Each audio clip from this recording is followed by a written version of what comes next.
Holmes, how are you? I'm fine. It's rather cozy in here. Okay. Hey, come on, detective.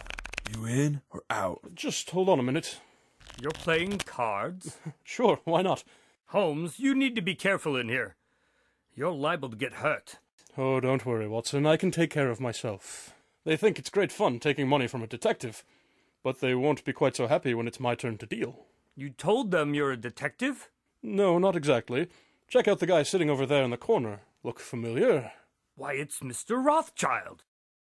Afternoon, Doctor. I can't say that I'm happy to see you, though, and the name's Jeremy Simmons, remember? Ah, yes, that's right. And I can say that I am quite happy to see you, as long as I'm seeing you through bars. Hey, just because you... Jeremy, are we going to have to go through this again? Sorry. Now, Watson, do you have some information for me? Go through this again? What did you do, Holmes? Oh, nothing you wouldn't have done in the same situation. Now, what have you found out? Well, it appears that the woman they found in your car was abducted by the Red Light Ripper. She was taken over in Jonestown, and the ropes and knots were the same as the other women that were killed. They think that I'm the Red Light Ripper? Why, that's preposterous. Yes. Isn't it, Watson? Yes. Of course it is. Obviously someone is setting me up. Clearly. Now, did you hear anything in the car on the way to the restaurant? No, nothing. I've thought about that, and I'm fairly confident my trunk was empty at that point. Which means the valet attendant must have been in on it. Yes. I spoke with the owner of the restaurant, and he showed me the surveillance video. They have a camera in the front and another one around back overlooking the valet lot. So, there's a gap in between where there is no recording, while the car is being driven around the building.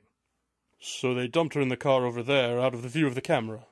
Well, if they did, it had to have been quick, because there is only a 10-second break in between the two videos. If an accomplice was waiting, it wouldn't take long. He could just pop open the trunk and they could toss her in. He wouldn't even really have to stop. Yes, I suppose not. So, have you talked to the victim yet? No, she was still being examined at the hospital. I figured we'd go over there first thing when you get out. Yeah, right, like they're gonna let me go. I posted bond for you. I got bond? Yes, I talked to Governor Smith, who talked to someone, who talked to someone. You get the picture. Ah, yes, Governor Smith. Of course, in order for them to release you, I had to agree to take responsibility for you, so you'd better be on your best behavior. Oh, come now, Watson. Best behavior is my middle name.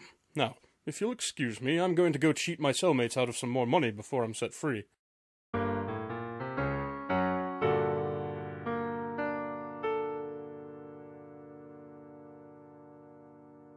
All right, Holmes, let's go. Hey, he's cheating. I saw him deal from the bottom of the deck. Thank you, gentlemen. It's been a pleasure sharing a cell with you.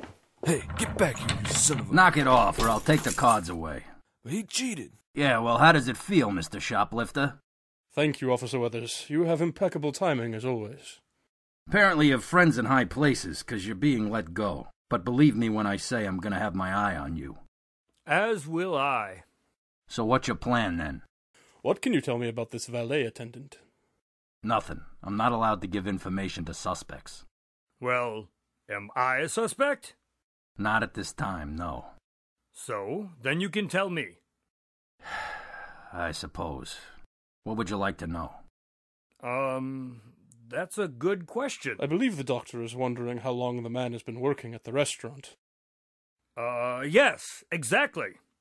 About a month. They have a pretty high turnover, so it's not unusual for workers to come and go. The valet is the key. He must have been hired to set me up. Or you're trying to pin this on him 'cause you slipped up and got caught. Oh, come on, officer. You know me better than that. Yeah, well, I didn't think I'd be finding a woman tied up in the back of your car either. Well, where else was I going to keep her? You know, Holmes, because of all the assistance you've given us over the years, we're trying to give you a chance to clear your name here.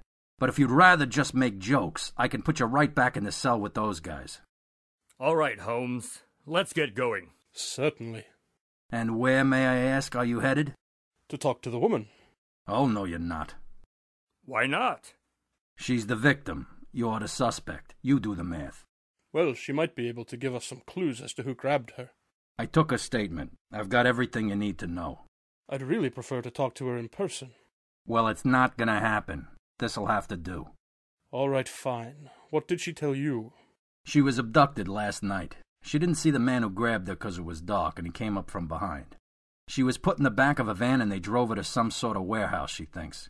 She was kept blindfolded and tied to a chair overnight and most of today, until they finally threw her in the back of a car and injected her with some sort of sedative. When she woke up, she was in the parking lot at the restaurant with the valet attendant looking down at her.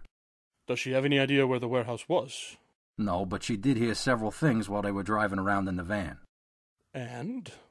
Well, it's not much. They went over a bridge at one point. Long or short? She said it was a long bridge. That's why she noticed it. There are only 2 bridges in the Jonestown area. She also said they drove through a crowded street. Crowded? Yes, she said she could hear lots of people milling about and talking.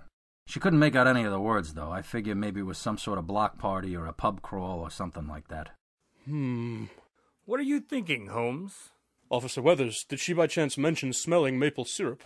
Yeah, actually she did. All right, thank you for your help. Let's go, Watson. Wait a minute, where are you going? To solve a murder. Well, several murders to be more accurate. Hold on, you're gonna have to wait a little bit. For what? I'm keeping my eye on you, remember? But I've got to finish up some paperwork here first. Don't worry. I'll be with him the whole time. I can keep him out of trouble. If we find anything, we'll call you immediately. All right, I suppose. But I'm holding you responsible for his actions, Doctor. Of course.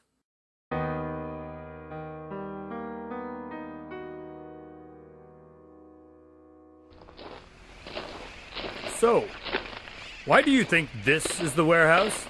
Because it's an abandoned, empty warehouse down by the docks. And you see that diner over there? That's where the syrup smell is coming from. They're known for their pancakes, and they make their own syrup in the back. And what led you to conclude it was by the docks? Listen to the birds. Doesn't that sound like a bunch of people chattering? Yes, I guess it does. And, what are you hoping to find?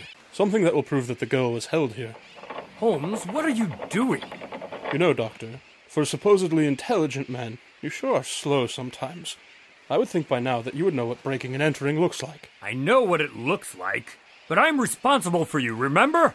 Okay, fine. I'm gonna break into the building. You can be responsible for making sure we don't get caught. Fine. But hurry up. Sometimes I wonder why I hang around you.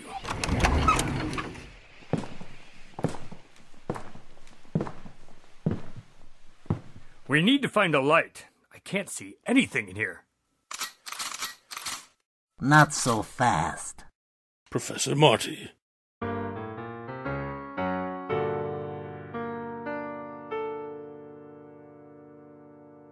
We were in a pretty bad pickle.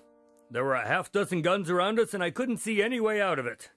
It sounds like you walked right into a trap. Yes, they were there waiting to ambush us. Apparently, they knew Holmes would figure out the location of the warehouse, and they counted on his curiosity to bring him there to investigate. So, how were you able to escape joining the fate of those women? Oh, I'm afraid we're out of time for tonight. The rest of the story will have to wait until next week. Well, that figures. I know you love leaving me in suspense. Yes, well, I do my best.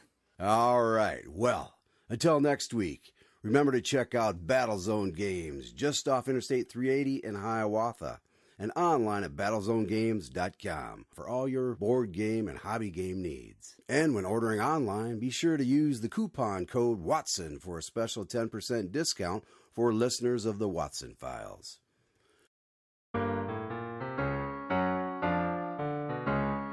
Tonight's Watson Files adventures were written by Scott Strosahl. Spencer Holmes and Dr. Watson were played by Michael Helgens and Greg Kilberger. Additional voices were performed by Steve Rimpici.